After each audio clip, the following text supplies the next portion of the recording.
오늘 주시는 하나님 말씀을 함께 봤습니다. 이제 오늘부터 사도행전 19장으로 이제 들어갑니다. 사도행전 19장 1절에서 7절까지 말씀을 한 절씩 교독하고요. 7절은 같이 읽겠습니다. 1절 제가 먼저 읽겠습니다. 아볼로가 고린도에 있을 때에 바울이 윗지방으로 다녀 에베소에 와서 어떤 제자들을 만나 이르되 너희가 믿을 때 성령을 받았느냐? 이르되 아니라 우리는 성령이 계심도 듣지 못하였노라. 3절 바울이 이르되 그러면 너희가 무슨 세례를 받았느냐? 대답하되 요한의 세례니라. 바울이 이르되 요한이 회개의 세례를 베풀며 백성에게 말하되 내 뒤에 오시는 이를 믿으라 하였으니 이는 곧 예수라 하거늘. 5절 그들이 듣고 주 예수의 이름으로 세례를 받으니 바울이 그들에게 안수하며 성령이 그들에게 임하심으로 방언도 하고 예언도 하니 7절 함께요 모두 12사람쯤 되니라. 아멘. 하나님 말씀입니다. 이제 오늘부터 이제 사도행전 19장이 시작이 되는데요. 오늘 설교 제목이 2절 앞부분에 있는 바울이 에베소에 있는 제자들에게 예수 믿는 제자들에게 이렇게 물어요. 너희가 믿을 때 성령을 받았느냐? 그것이 오늘 그대로 설교 제목이 되겠습니다.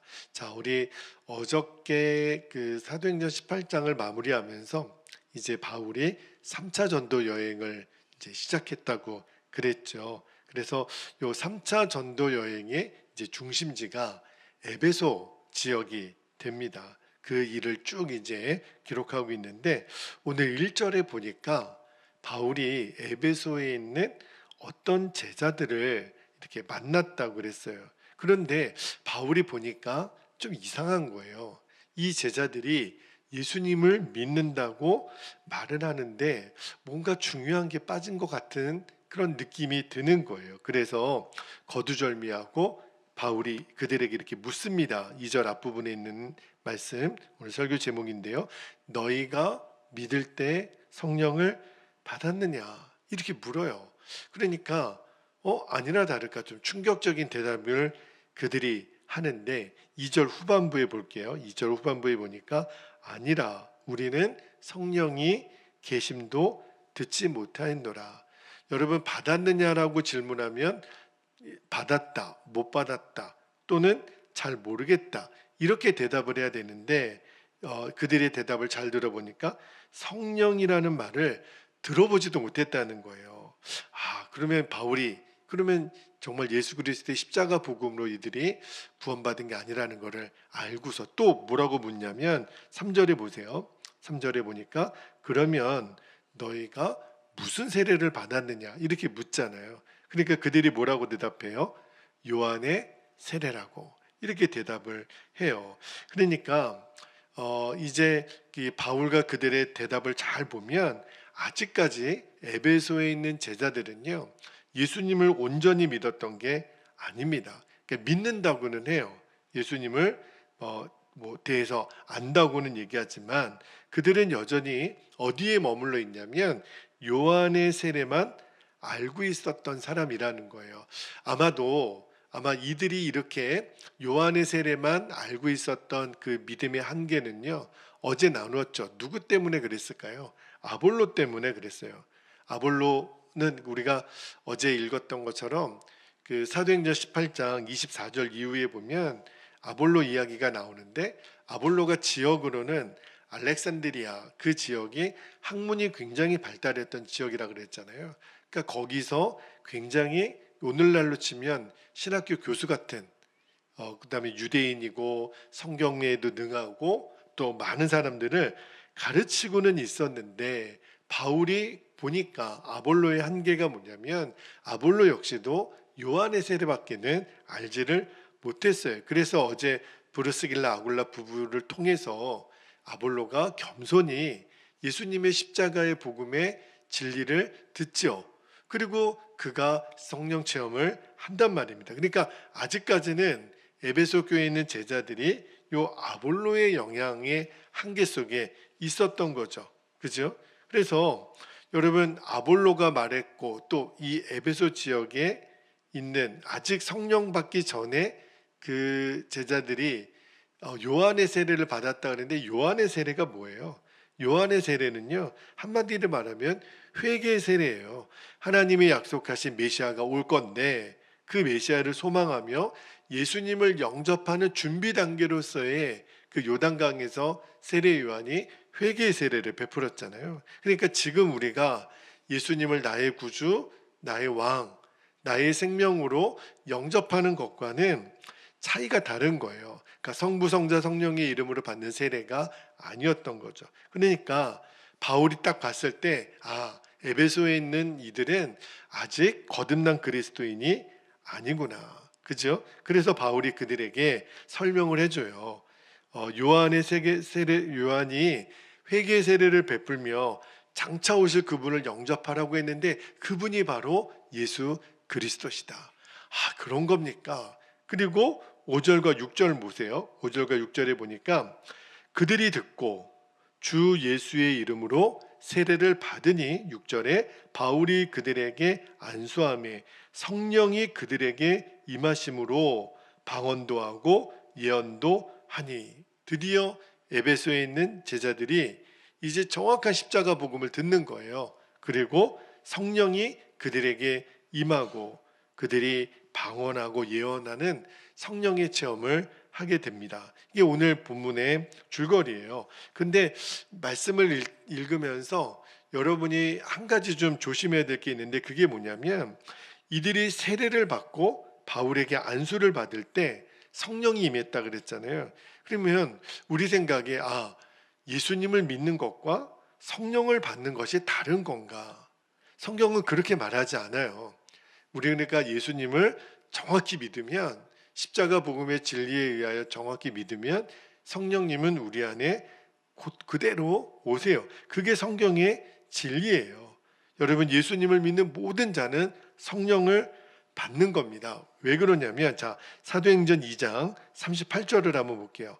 사도행전 2장 38절에 우리가 사도행전 강의 초반부 때 드렸던 말씀인데 베드로가 이르되 너희가 회개하여 각각 예수 그리스도의 이름으로 세례를 받고 죄사함을 받으라. 그래야면 뭘 주신다고요? 성령의 선물을 받으리니. 그러니까 예수님을 믿는 것과 성령을 받는 것은 동시에 일어나는 일이라 그러는 거예요.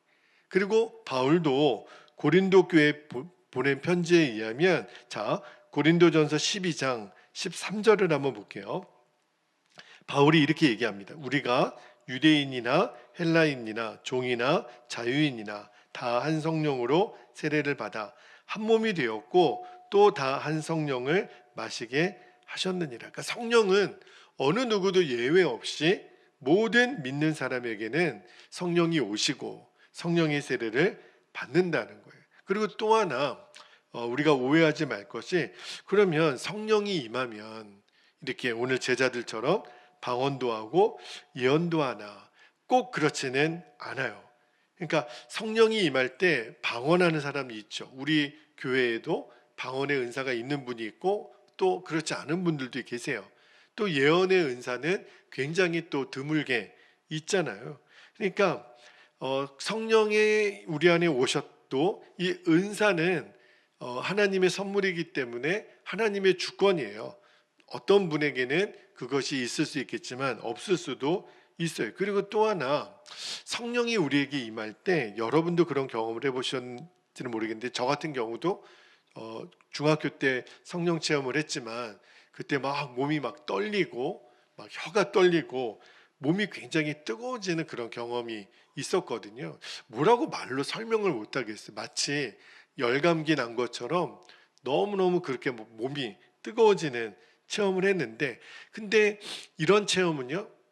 초대교회 때나 지금도 그런 일이 일어나요. 그런데 이런 일들 어떤 방언을 하거나 예언을 하거나 몸이 뜨거워지거나 신비한 체험을 하는 거는 정말 아까 말씀드렸지만 성령의 주권적인 역사예요. 그것이 없다고 나는 성령을 못 받았나? 그게 아니에요. 그렇다면 우리가 성령이 내 안에 임했나? 오늘 바울이 묻잖아요. 너희가 믿을 때 성령을 받았느냐? 근데 이들은 들어보지도 못한다 그랬지만 이제 오늘날 한국교회 성도들은 성령에 대해서 모르지 않아요. 설교를 너무 많이 들었죠. 그런데 문제는 너희가 믿을 때 성령을 받았느냐? 근데 많은 성도들이 잘 모르겠다라고 이야기를 합니다. 왜 그러냐면 나에게는 방언이나 예언이나 뭐 뜨거워지거나 그런 체험이 없는데요. 자꾸 어떤 체험에 의해서 내 안에 성령님이 계시다라고 하는 거를 입증하려고 하는데 여러분 그게 아닌 거예요. 성령이 내 안에 계신 증거는요. 어떤 체험에 있지 않고 그 근거가 하나님의 말씀에 있다라는 거. 제가 여러 번 여러분에게 말씀을 드렸죠. 우리는 말씀에 근거한 성령이 우리 안에 계시는 것을 확증하는 거예요. 그 중에 여러분에게 몇 가지만 말씀을 좀 드리면 말씀에 근거한 성령님이 내 안에 계신 결정적인 증거 중에 하나가 고린도전서 12장 3절을 한번 볼게요. 고린도전서 12장 3절에 보면 그러므로 내가 너희에게 알리노니 하나님의 영으로 말하는 자는 누구든지 예수를 저주할 자라 하지 아니하고 또 보세요.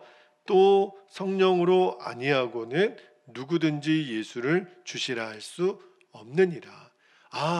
성령님이 내 안에 계신 증거의 너무 결정적인 증거가 뭐냐면 내가 지금 예수님을 주시라, 예수님을 주로 내가 부르나 그렇게 인정하고 있나 그 부분에 있어서는 의심이 없다면 그분 안에는 성령이 계심이 틀림없습니다. 여러분에게 묻습니다.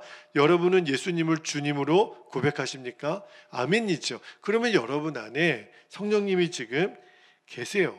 또 하나 증거를 말씀드리면 로마서 8장 15절 말씀을 볼게요.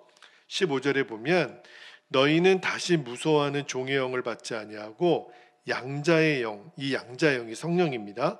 양자의 영을 받았으므로 우리가 아빠, 아버지라고 부르짖느니라. 그렇게 말씀하고 있는데 여러분은 하나님을 아버지라고 고백하십니까? 아멘이죠. 그러면 우리 안에는 성령이 있는 거예요. 여러분 세상 사람들에게 하나님을 아십니까? 하나님 알지요. 그러면 당신은 하나님을 아버지라고 부르십니까? 이렇게 묻잖아요. 그러면 우리 아버지는 집에 계십니다. 이렇게 대답을 해요. 하나님을 절대로 아버지라고 고백을 하지 못합니다. 왜 그럴까요? 그 안에는 성령님이 계시지 않기 때문에 성령이 아니고서는 하나님을 아버지라고 부르지 못한다는 거예요. 이제 두 가지 증거를 말씀드렸는데 한 가지만 더 말씀드릴게요. 내가 성령을 받았나? 어떻게 우리가 구분할 수 있냐면 우리 안에 사랑하고 싶은 마음, 용서하고 싶은 마음을 내 안에 오신 성령님이 주시는 거예요. 요한일서 4장 12절 13절 말씀을 볼게요. 요한일서 4장 12절 13절 보면 어느 때나 하나님을 본 사람이 없으되 만일 우리가 서로 사랑하면 하나님이 우리 안에 거하시고 그의 사랑이 우리 안에 온전히 이루어지느니라. 13절 보세요. 그의 성령을 우리에게 주심으로 우리가 그 안에 거하고 그가 우리 안에 거하시는 줄을 아느니라. 성령 받은 사람은 하나님이 우리 안에 거하고 우리도 하나님 안에 거한다는 거예요. 여러분 하나님은 삼위일체 하나님이죠. 성부, 성자, 성령 하나님. 그러니까 내 안에 지금 성부, 성자, 성령 하나님이 거하고 계세요. 그죠? 그런데 그 삼위일체 하나님이 내 안에 거하는 사람은 어떤 마음의 부담감이 있냐면 죄를 지으면 내가 어떤 성령의 근심을 느끼는 그런 마음도 있지만 또 하나 결정적으로 미워할 수가 없습니다. 그리고 어떤 사람이든지 용서하는 마음을 성령님이 주세요. 내가 원래 인격이 훌륭해서 그렇게 용납하고 받아주고 용서하고 사랑하고 하는 게 아니라 내 안에 오신 성령께서, 그러니까 내 안에 누군가를 향하여 안 되지, 미워하면 안 되지, 내가 용서해야 되지, 그러면 그분은 그 안에 성령님이 계신 거예요. 이게 정말 놀라운 거죠. 여러분 이제 누군가 저와 여러분에게 우리는 예수님을 주님으로 고백하잖아요. 당신은 성령을 받았습니까? 라고 얘기하면 이제는 자신 있게 아멘입니다. 저는 성령을 받았습니다. 왜냐하면 말씀으로 확증을 했잖아요. 그죠? 그러니까 이거는 어떤 외적인 체험의 문제가 아니라 믿음의 문제라고 하는 거예요. 자, 그러면 우리가 이 성령을 받은 것을 이제 어떤 체험이나 외적인 경험이 아니라 말씀으로 확인해야 된다라는 것을 이제 들었잖아요. 그거를 우리가 정확하게 믿는 겁니다. 그리고 성령께서 말씀하실 때 내가 순종을 하면 성령의 능력은 반드시 우리를 통해서 나타나게 되어 있습니다. 자, 이제 오늘 말씀을 좀 제가 마무리를 할게요. 오늘 설교의 핵심이 뭐냐면 예수님을 믿는 모든 자는 한 사람도 예외 없이 성령을 받는 겁니다. 그러니까 그 말씀의 근거에서 내가 성령을 받았습니다 라고 우리가 확신도 갖고 대답할 수 있어야 돼요. 그죠? 그러니까 이 바울이 에베소에 만난 제자들에게 너희가 성령 믿을 때 성령을 받았느냐 이렇게 물었던 이유는 아직도 그들은 거듭난 그리스도인이 아니었기 때문에, 그리고 이제 이 복음을 설명해 주고 그들이 이제 성령 체험을 하잖아요. 그런데 오늘 이 바울이 에베소 교회 제자들에게 던졌던 질문은요, 오늘 우리에게도 해당이 되는 거예요. 여전히 많은 성도들이 성령을 받았나 잘 모르고 내가 어떻게 그걸 확인해야 된다라는 것을 모르는 분들이 너무 많습니다. 그죠? 그런데 바울이 만약에 오늘 우리 베델교회에 와서 바울이 똑같은 질문을 한다고 한번 생각해 보세요. 자, 베델교회 성도 여러분, 여러분은 성령을 받았습니까? 그러면 우리는 아멘이라고 대답할 거예요. 그죠? 제가 이제 여러분에게 먼저 설교를 했으니까. 그런데 바울 사도가 또 이렇게 물을 것 같은 생각이 드는 거예요. 여러분은 정말로 성령을 받았습니까? 아니, 받았다고 했는데 왜 또 물으시지? 그러면 두 번째 질문에 바울이 만약에 그런 질문을 했다면 두 번째 질문의 핵심은 뭘까요? 여러분이 성령을 받았는데도 그렇게 사십니까? 이렇게 묻는 질문인 거예요. 여러분이 성령을 받았다면 성령의 인도함을 따라 사는 모습이 나와야 되는데 그렇지 않는 것은 왜 그렇습니까? 하는 두 번째 질문이라는 생각이 드는 거예요. 자, 우리는 말씀으로 우리 안에 성령이 계신 것을 확인은 했어요. 근데 그걸로 끝나서는 안 된다는 겁니다. 성령이 내 안에 계신 거 너무 감사하죠. 너무 좋죠. 너무 은혜롭죠. 그러나 이제는 한 걸음 더 나아가서 내가 성령을 따라 사는 사람이 되어야 하는 겁니다. 자, 내가 이제 성령을 따라 사는 삶은 어떻게 사는 건가? 그러니까 성령이 내 안에 계신 증거는 제가 7가지 말씀을 여러분에게 늘 드렸지만 제가 내일 새벽에 성령을 따라 사는 거는 어떻게 사는 건지 그 말씀은 내일 새벽에 한 번 더 좀 말씀을 나누고 우리가 기도하겠습니다. 오늘은 오늘 말씀만 우리가 붙들고 이제 한 번 더 기도하겠는데요. 제가 2가지 기도 제목을 나누고 우리가 기도하겠습니다. 자, 첫 번째 기도 제목은요. 성령이 우리 안에 계신 증거를 어떤 외적인 체험이나 어떤 현상으로 우리가 근거가 아니라 말씀으로 성령이 내 안에 내주하심의 근거를 삼게 하소서. 그 분명한 믿음이 되게 하옵소서. 그렇게 기도하고요. 두 번째는 우리가 성령을 받은 것으로만 만족하지 말고 이제는 어디까지 나아가야 되냐면 성령을 따라 사는 삶으로 나아가는 겁니다. 그죠? 이게 예수님과 동행하는 삶이고 예수님을 바라보는 삶이에요. 여러분이 이제 내년에 우리가 예수님을 바라보자 그렇게 제가 교회 표어도 이제 정하고 나아가려고 그러는데 그게 바로 성령과 동행하고 성령을 따라 사는 삶, 예수님과 24시간 동행하는 삶의 핵심입니다. 주여, 성령을 받은 것으로 만족하지 말고 성령을 따르는 삶으로 나를 인도하여 주옵소서. 그렇게 우리가 오늘 2가지 기도 제목을 붙잡고 주님의 이름을 간절히 부르시고 통성으로 기도하겠습니다. 주여